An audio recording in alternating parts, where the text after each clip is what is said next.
చాలా నలిగి వచ్చాము అధ్యక్ష. మీరు మీ మీద కూడా కేసులు పడ్డాయి, మిమ్మల్ని కూడా ఇబ్బంది పెట్టారు. ఇలాంటి సమయంలో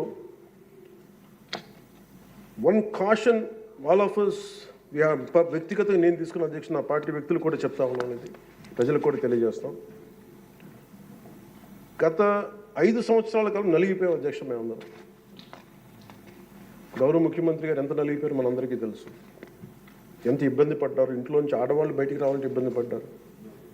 రాష్ట్రంలో నవ్వు లేదు, భయాలు ఉండి, అలాంటి స్థాయి నుంచి మేమందరం కలిపి ప్రజల విశ్వాసాన్ని చెరుకున్నాం అధ్యక్ష. వీళ్ళు నిలబడతారు. ఒక మనందరం తీసుకోవాల్సిన మా అందరికీ కూడా నేను పదే నాకు చెప్పుకుంటాను అధ్యక్ష. అది సంకీర్ణ ప్రభుత్వాలు చాలా ఛాలెంజింగ్ అధ్యక్ష.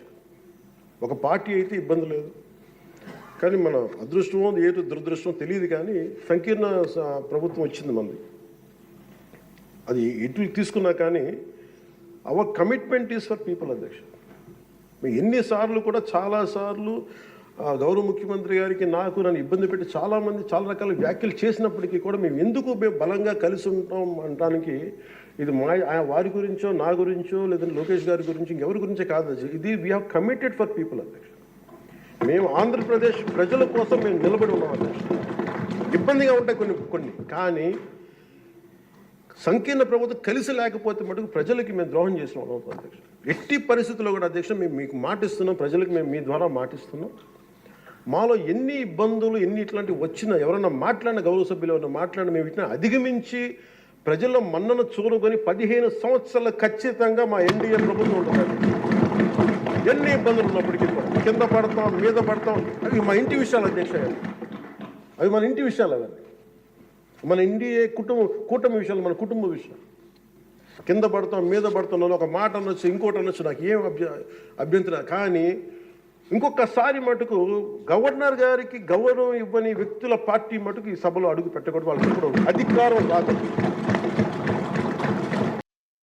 ముఖ్యమంత్రి శ్రీ చంద్రబాబు నాయుడు గారి సలహాలు సూచనలతో మేమందరం ముందుకెళ్తున్నాం అధ్యక్ష.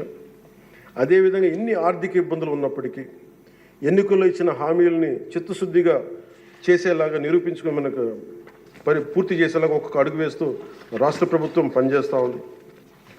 ఈ 5 ఏళ్ల కాలం పాటు అభివృద్ధికి దూరమైన రాష్ట్రాన్ని ఎలాగైనా సరే గాడిలో పెట్టాలి, యువతకు ఉపాధి అవకాశాలు కల్పించాలి, ప్రజలకి కనీసం మౌలిక సదుపాయాలు కల్పించాలి, రైతు కన్నీరు పెట్టిన రాష్ట్రంగా ఆంధ్రప్రదేశ్ను తీర్చిదిద్దాలి, రాష్ట్రంలో శాంతి భద్రతలు పరిరక్షించాలి, 2047 నాటికి స్వర్ణాంధ్రప్రదేశ్ సాధించి వికసిత్ భారత్లో $2 ట్రిలియన్ ఎకానమీగా అవతరించి కీలక పాత్ర పోషించాలని ఆకాంక్షిస్తూ ఈ రాష్ట్రం అడుగులు వేస్తున్న అధ్యక్ష.